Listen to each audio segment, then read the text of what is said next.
Sí, 9 de la mañana con 10 minutos. Quiero saludar a continuación al profesor de Relaciones Internacionales. Él es boliviano, trabaja en la Universidad de Florida, en los Estados Unidos, Eduardo Gamarra. Eduardo, buen día, ¿cómo te va? Buenos días, Mario. Un placer saludarte. La violencia que ha sacudido al estado de Jalisco en las últimas horas, lo has debido estudiar. Es decir, ha habido una operación estadounidense muy fuerte. Jamás había pensado yo una reacción tan brutal en México como la que se ha dado. ¿Qué dices tú? ¿Cómo has analizado esto? Bueno, mira, Mario, la situación en México viene deteriorándose hace mucho tiempo, ¿no? Eh, no solo por el crecimiento de la demanda en los Estados Unidos por drogas como fentanilo, como metanfetamina, como heroína y como cocaína, pero también por el crecimiento de varios cárteles, ¿no? Inclusive lo de México es muy interesante porque, como se acordarán, hace algunos años el cártel de Sinaloa fue muy atacado por el gobierno de México, culminó en la captura y extradición del Chapo, y se dio pues una pelea brutal dentro del cartel de Sinaloa que de alguna manera generó una serie de otros carteles y una pelea muy fuerte en particular con Jalisco, de donde sale este cartel ya más o menos hace unos 10 años, surge el cartel Nueva Generación, que hoy es el cartel más fuerte mexicano en todo el mundo. Es más, tiene una presencia en todo el mundo. Inclusive se ha detectado la presencia de este cártel en países como Bolivia.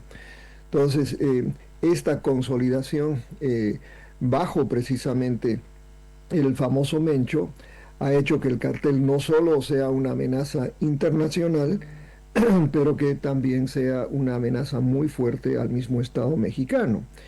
Y el gran debate es, por supuesto, en México ha sido cómo enfrentarse a estos carteles. Si por la vía militar, dada que la policía no ha podido controlarlo, o por la estrategia por la que optó el expresidente Manuel López Obrador, que era la estrategia de abrazos y no balazos. La mayoría de los analistas suponen que la estrategia de abrazos y no balazos más bien fortaleció a este cartel y le permitió consolidarse y amenazar precisamente al gobierno de la doctora Sheinbaum. Y a esto hay que agregarle la gran presión de Estados Unidos por supuesto, el tema del fentanilo y la crisis que existe en Estados Unidos sobre el consumo masivo de fentanilo y la sobredosis que resulta en muertes, miles de muertes anualmente. Entonces, es una crisis que tiene muchas dimensiones y que pues ayer culminó con esta decisión de la presidenta Sheinbaum, apoyada por Estados Unidos. El Washington Post reporta esta mañana, por ejemplo, que hubo una participación directa de Estados Unidos en el operativo, de manera que esto pues cambia un poco la ecuación en México y veremos pues cómo evoluciona esta situación en los próximos días, ¿no? Ahora bien, en esta circunstancia, ya un año del gobierno del señor Trump, al principio había algún roce con el gobierno de la señora Sherman. ¿Qué es lo que ha cambiado? ¿La estrategia de Trump ha sido más fuerte? ¿Se está combatiendo con más ahínco el narcotráfico?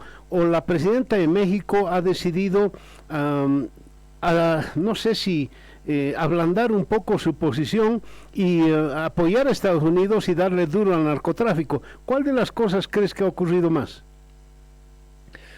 Mira, Mario, por supuesto que hablar de Donald Trump siempre es algo problemático. La realidad es que desde que se posesionó Donald Trump, ha impuesto muchísima presión sobre el gobierno de la señora Sheinbaum, ella ha manejado muy bien esa presión, particularmente porque tiene sobre la mesa la renegociación del Tratado de Libre Comercio México-Estados Unidos, la imposición de aranceles. Vemos, por ejemplo, que la semana pasada reimpuso aranceles, ahora han llegado al 25%, inclusive con amenazas de nuevas amenazas de que no se renegociaría el Tratado de Libre Comercio.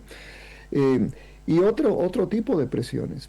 Hay rumores e inclusive declaraciones de algunos oficiales, por ejemplo el famoso Stephen Miller, que muchas veces ha dicho que Estados Unidos debe actuar de manera unilateral militarmente en México para controlar a los cárteles. También se ha hablado mucho de, por ejemplo, de utilizar drones para atacar a los cárteles en México. Inclusive la semana pasada, ¿no?, se cerró el aeropuerto del Paso durante horas por rumores de que un dron de uno de los cárteles había pasado la frontera. Resultó ser un globo de cumpleaños al final, pero esto suma pues la tensión sobre el tema del narcotráfico. Y el hecho es, Mario, que los cárteles mexicanos están sumamente bien armados. Tienen equipo de guerra, tienen armas, la mayoría de las cuales vienen de Estados Unidos. Pero también, como hoy sabemos, es muy fácil comprar un dron en cualquier lugar y ponerlo a funcionar. La mayoría de los drones en México están capacitados de esa manera. Entonces, hay una amenaza, cierto. Cómo enfrentarla ha sido la gran, no, yo diría el gran desafío para la doctora Sheinbaum, quien optó por hablar duro, ¿no? Envió, por ejemplo, 10.000 tropas a la frontera con Estados Unidos, pero esta es la primera acción donde aparentemente hay una colaboración directa con Estados Unidos. Y creo, Mario, que como última cosa que es importante poner en el contexto, que estamos a meses de la Copa Mundial y Guadalajara es una sede muy importante de la Copa Mundial. Y yo creo que siempre ha habido especulación sobre posibles acciones del narcotráfico frente a las distintas delegaciones que van a participar en el Mundial. Y tal es así que ahora hay mucha especulación sobre si Guadalajara podrá o no ser sede. Inclusive, como bien sabes, es la sede del repechaje en el que participará Bolivia. Y eso es este mes que viene. De manera que hay toda una serie de dimensiones a este problema que van más allá de los lamentables incidentes de ayer. Ahora bien, aquí hay una guerra, ¿no? Indudablemente hay una guerra y se habla de que el cártel de Jalisco, Nuevo Horizonte creo que se llama, tiene 25.000 miembros. Ese es un ejército. Ok, convendremos que el ejército mexicano es inmenso, no tiene comparación, pero 25.000 miembros del cártel de Jalisco lo hace una fuerza muy, muy grande. Mi pregunta en todo caso va por otro lado. El tema de la lucha contra el narcotráfico se ha convertido en tema ideológico, ¿tú crees? ¿O es que hay que combatir el narcotráfico en izquierda o en la derecha? Mira, Mario, el cártel Jalisco Nueva Generación es una fuerza militar muy grande. Pero también tiene una injerencia muy grande en la política mexicana, ¿no? Y esto es lo lamentable que ha sucedido en América Latina y en realidad en todo el mundo, ¿no? Si uno ve lo que pasa, por ejemplo, en el sur de Italia con Calabria y la fuerza que tiene Ndrangheta, uno ve que realmente no hay país donde el narcotráfico y el crimen organizado no tenga un impacto. El problema es cuando el narcotráfico amenaza al Estado y sobre todo cuando tiene suficiente fuerza militar como para desestabilizar un país. Y un país como México. México no es un país pequeño, no es un país poco importante, es una de las economías más grandes del mundo. Entonces, el hecho de que el cartel Jalisco Nueva Generación tenga una presencia en más o menos 14 estados en México es sumamente preocupante, y con la fuerza que tiene. Entonces, ¿cómo enfrentarlo? Es el dilema. Y sobre todo, ¿no? Si uno lo va a enfrentar militarmente, si uno tiene la capacidad de hacerlo, porque esta no es una fuerza militar convencional, esta es una fuerza militar que va a actuar como vimos que actuó ayer frente a objetivos civiles. Y por eso la preocupación respecto al Mundial, por ejemplo. Entonces, no es que haya sido exagerada la fuerza de estos carteles. El debate más bien es cómo enfrentarlos, ¿no? Y la controversia pues es mayor cuando se tiene a un presidente como Donald Trump que actúa muchas veces, ¿no?, de manera unilateral, y que ha presionado a México para actuar precisamente sobre el tema del fentanilo. Y ahí yo creo que es probablemente mejor una colaboración entre México y Estados Unidos que permitir que Estados Unidos actúe de manera unilateral. Las consecuencias en ese sentido no serían, si ya estamos viendo lo difícil que es esta situación, imagínate una acción unilateral norteamericana. Bueno, sí, me estoy imaginando. En todo caso, debo ir a un pequeño corte, si me permites, Eduardo. Luego los mensajes, quisiera ver el objetivo, el tema del narcotráfico más allá de la frontera de México. Luego los mensajes, por favor. Claro que sí.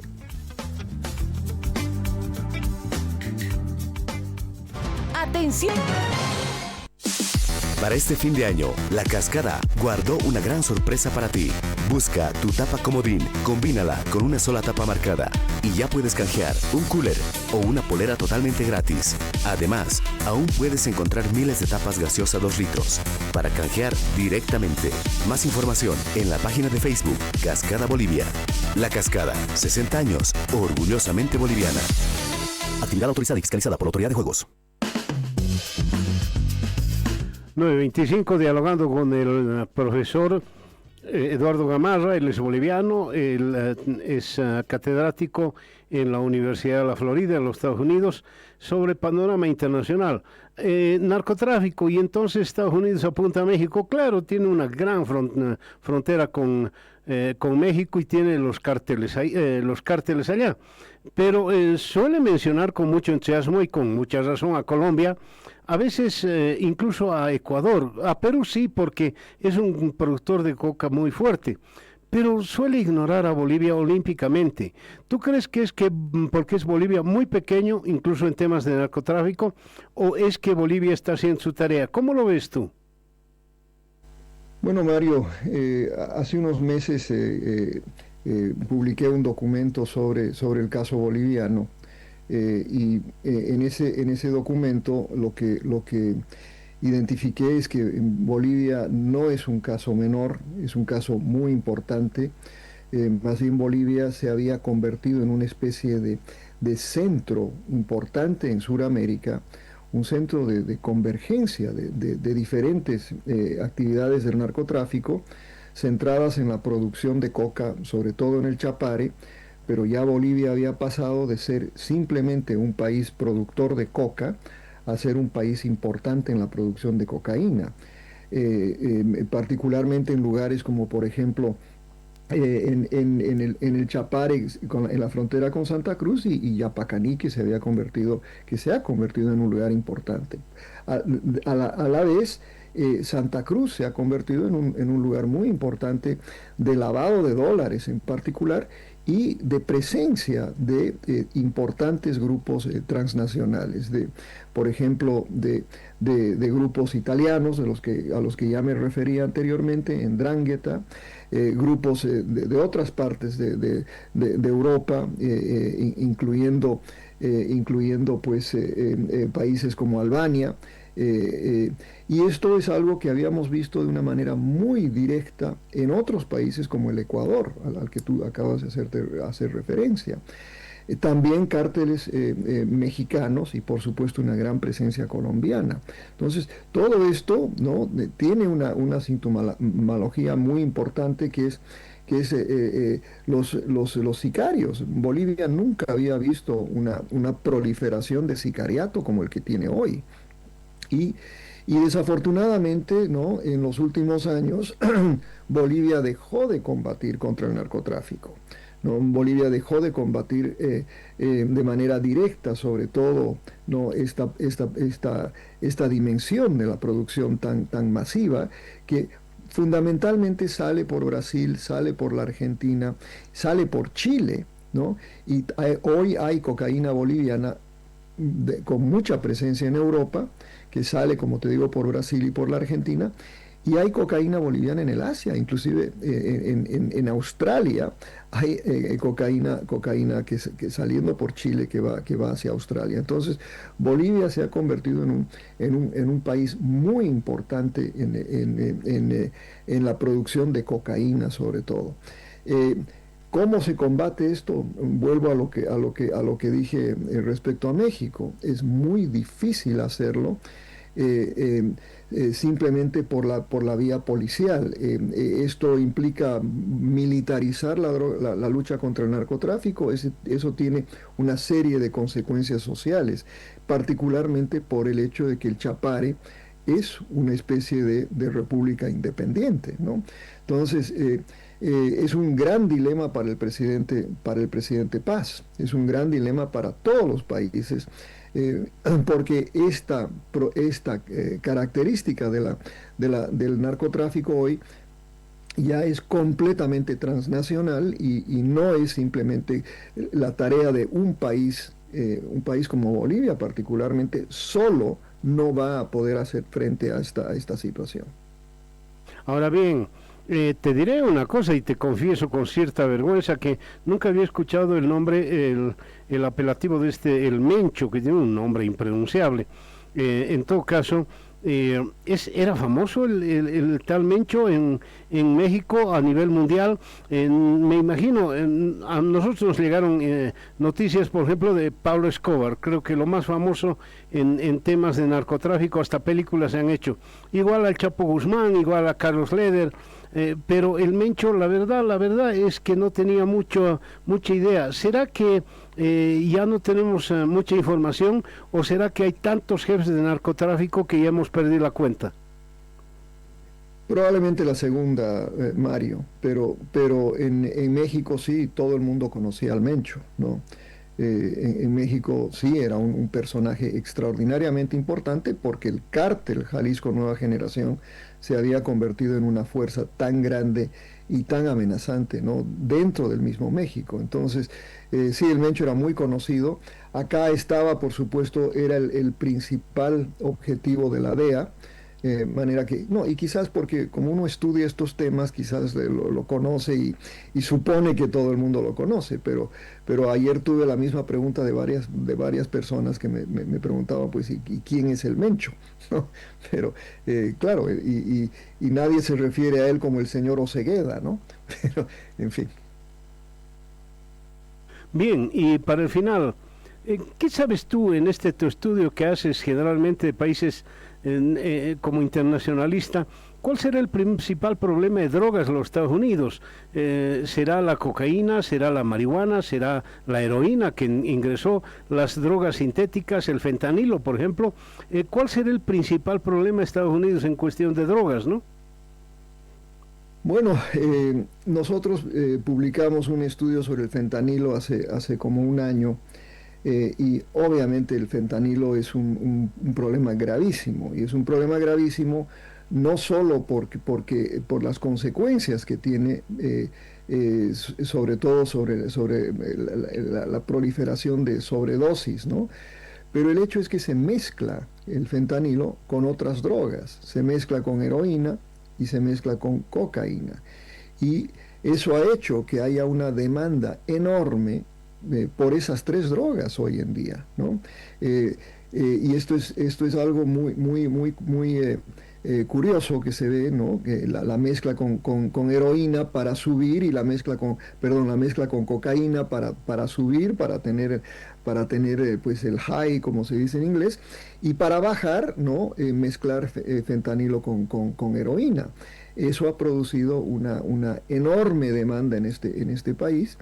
Y ahí, Mario, creo que es importante la misma pregunta que hice sobre Bolivia y sobre México, ¿no? De cómo combatir este tema acá. Acá hay un grave problema de narcotráfico, muy serio. Pero este es un fenómeno que no se puede combatir solo por la vía militar y por la vía policial. Y la realidad es que bajo la administración del señor Trump se ha perdido de vista por completo, ¿no? La lógica de una lucha utilizando un método quizás de prevención y métodos que sean alternativos a la encarcelación de miles de personas. Estados Unidos ya tiene la población presidiaria más grande del mundo, ¿no? Proporcionalmente. Entonces, estamos hablando de una situación que solo por la vía represiva no se va a controlar. Y el problema tiende a crecer. La producción de cocaína, por ejemplo, que hemos visto en nuestros países, en Colombia, en Perú y Bolivia, más que nada cocaína colombiana, está llegando a cifras récord. Hoy Colombia produce más drogas que cuando Pablo Escobar y ha ingresado más cocaína a los Estados Unidos que en cualquier momento en su historia. Y no ingresa acá simplemente porque no hay demanda, más bien ingresa porque la demanda se ha aumentado de una manera significativa. Entonces es un problema muy serio y con la estrategia actual que tiene el presidente Trump, esto no va a funcionar. Ajá. Ahora, la verdad es que todo el mundo está en este instante con droga, la muerte de este personaje, los líos en México, y la verdad es que hasta aquí y en todo lado, no sé si incluso el Times está publicando lo que ha ocurrido en México y nos estamos olvidando de Jeffrey Epstein. ¿Será que una noticia importante cubre a la otra?